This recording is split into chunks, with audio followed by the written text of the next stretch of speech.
நிறைவாழ்வு AG சபை வழங்கும் morning மன்னாவிற்கு உங்களை அன்போடு வரவேற்கிறோம். கர்த்தருடைய பரிசுத்த நாமம் மகிமைப்படுவதாக. இந்த நாளிலே உங்களை சந்திப்பதிலே மிகுந்த சந்தோஷம். எனக்கு அன்பான தேவ பிள்ளைகளே, நீங்கள் ஏன் நல்லதை விதைக்கிறீங்க, ஆனால் உங்களுக்கு நிறைய கெட்டது நடக்குதா? நீங்கள் நல்லது செய்கிறீங்க, உங்களுக்கு நடக்கிறதெல்லாம் கெட்டதும் நடக்குதா? நிறைய நேரம் நம்ம செய்கிற செயலுக்கு ஏற்ற பலன் கிடைக்காம ரொம்ப துக்கத்தோடு கூட இருக்கீங்களா?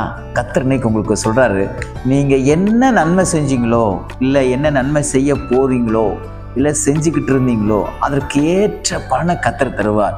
ரூத்து எழுதின சரித்திர புத்தகம் 2ஆம் அதிகாரம் 12வது வார்த்தையின் முதல் பகுதி இப்படியாக சொல்லுகிறது, உன் செய்கைக்கு தக்க பலனை நீ உனக்கு கிடைக்கும் என்று கர்த்தர் சொல்லுகிறார். நிச்சயமாய் சொல்லுகிறேன், நீங்கள் என்ன காரியங்கள், ஐயோ நான் நல்லதெல்லாம் செய்கிறேன், ஆனால் எனக்கு கெட்டதாவது முடியுது, நான் மற்றவங்களுக்கு எதுவுமே தீமை செய்யக்கூட மனசில் கூட நினச்சது கிடையாது, என் வாயால் கூட பேசுனது கிடையாது, ஆனால் எனக்கு நடக்கிறது எல்லாம் தீய செயலாக நடக்குது, ஆனால் தீய செயலை செய்கிறவன் எல்லாம் நல்லா இருக்கிறானே அப்படின்னு சொல்லி ரொம்ப வேதனையோடு கூட இருக்கீங்களா? பலனை காண முடியாமல், அவன் விதைச்ச விதைக்கு ஏற்ற பலனை காண முடியாமல் ரொம்ப துக்கத்தோடு இருக்கிற உங்களை பார்த்து கர்த்தர் சொல்கிறார், பயப்படாத, உன் செய்கைக்கு தக்க பலன், என்னென்ன காரியங்கள் எல்லாம் நல்லது செய்தாயோ அதற்கு ஏற்ற பலனை நான் தருவேன் என்று கர்த்தர் சொல்கிறார். அது எந்த விதத்திலெல்லாம் தருவார்? நீங்கள் எந்தெந்த விதத்திலெல்லாம் எதிர்பார்த்து கொண்டிருக்கீங்களோ, ஒருவேளை அது ஒரு ஆசீர்வாதத்து வழியாக வந்தால் நல்லா இருக்குமே, அல்லது ஒரு கல்வி என்கிற ஒரு வழியாக வந்தால் நன்றாக இருக்குமே, ஒரு வேலை என்கிற ஒரு விதமாக வந்தால் நன்றாக இருக்குமே, சில விதமான நன்மை என்கிற விதமாக வந்தால் நன்றாக இருக்குமே, பொருளாக வந்தால் நன்றாக இருக்குமே, எந்த விதத்திலே பலனை எதிர்பார்த்து கொண்டிருக்கீங்களோ அதற்கு ஏற்ற பலனை, உங்கள் செய்கைக்கு ஏற்ற பலனை கர்த்தர் நிச்சயமாய் தருவார். பல விதத்தில் நீங்கள் குழப்பத்தோடு கூட இருக்கலாம். அநேக நேரத்தில் நம்ம நல்லது செஞ்சுருப்போம், சில பேர் அதை கெட்டதாக கூட மாற்றி சொல்லியிருக்கலாம்.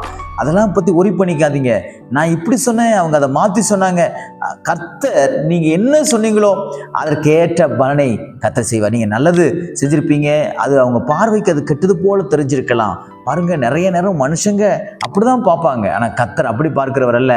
நம்முடைய இருதயத்தை பார்க்கிற ஆண்டவர். மனுஷன் முகத்தை பார்ப்பான், கர்த்தரோ நம்முடைய இருதயத்தை பார்த்து நம்முடைய செய்கைக்கு தக்க பலனை கர்த்தர் நமக்கு காண்பிப்பாராக. நிறைய நேரம் நம்ம தப்பு பண்ணியிருப்போம், இன்றைக்கி நீங்கள் உங்களை கரெக்ட் பண்ணணும். எப்படின்னா, இனிமேல் நான் தப்பு பண்ண மாட்டேன், என் செய்கை கர்த்தருக்கு பிரியமாக மாறணும், நான் எதை விதைக்கிறேனோ அதை தான் நான் அறுக்க போகிறேன், அதனால் நான் நல்லதை விதைக்க போகிறேன், நல்லதை அறுக்க போகிறேன்னு சொல்லி நீங்கள் நல்லதையே விதைங்க. நான் சொல்லுகிறேன், உங்களுக்கு ஏற்ற பலனை கர்த்தர் வானத்தை திறந்து உங்களுக்கு கொடுப்பார்.